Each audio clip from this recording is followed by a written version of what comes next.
Today I'm going to be turning this greenhouse into a chicken coop. This is a prefabricated greenhouse. It comes in the kit that I bought from Walmart for $300. And what I'm going to be doing to modify it and turn it into a chicken coop is essentially just replacing all of the plastic panels with thin pieces of plywood. It's super easy in theory. My first time executing it, so we'll see how it works out. Assume that if I posted this video that it did work out. But these panels are about a 1/4 of an inch thick.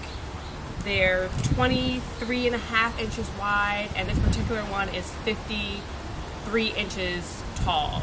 So I'm just going to take my plywood and cut it out to size.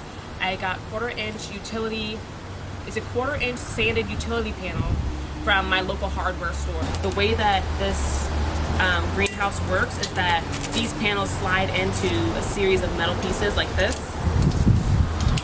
So they just kind of slide in there, just like this. Make sure that when you're going to pick out your plywood, you take this piece with you, because not all 1/4 inch plywood is the same.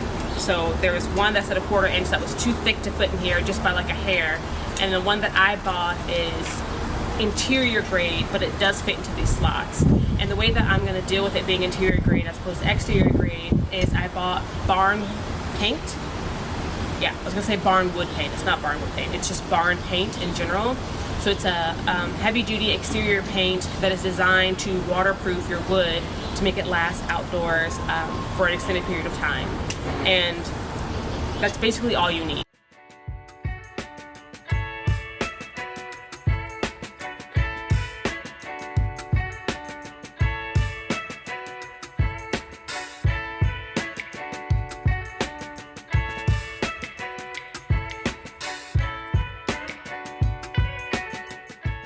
Here's a quick look at the base of the chicken coop. I used 4 deck pavers and then some 3x2s for the framing. And then on top I've got an OSB board, I believe. I bought it off of Facebook Marketplace for like $6.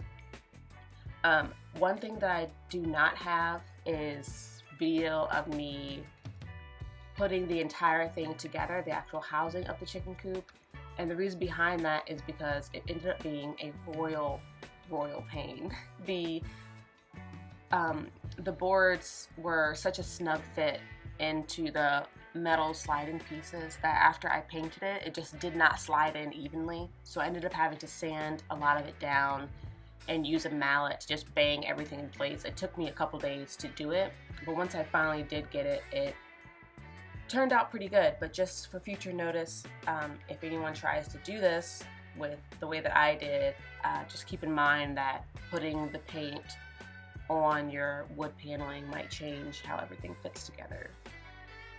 As you can see here, I've got the nesting boxes on this side, and these 2 nesting boxes are recycled from the old previous chicken coop that I had. It was a prefab one that I got, I believe, from Wayfair.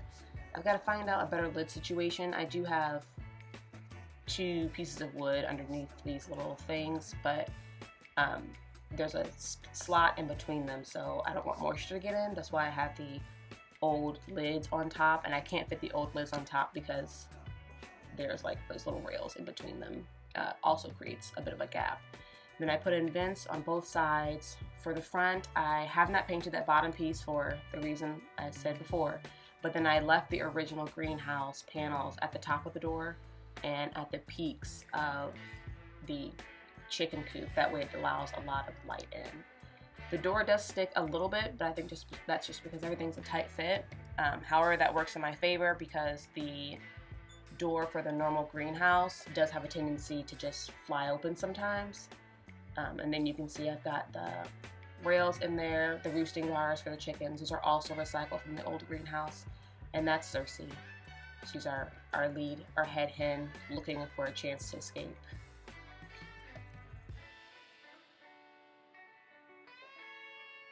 Yeah, that's pretty much it. Took me about a week to do this project. Thank you for watching.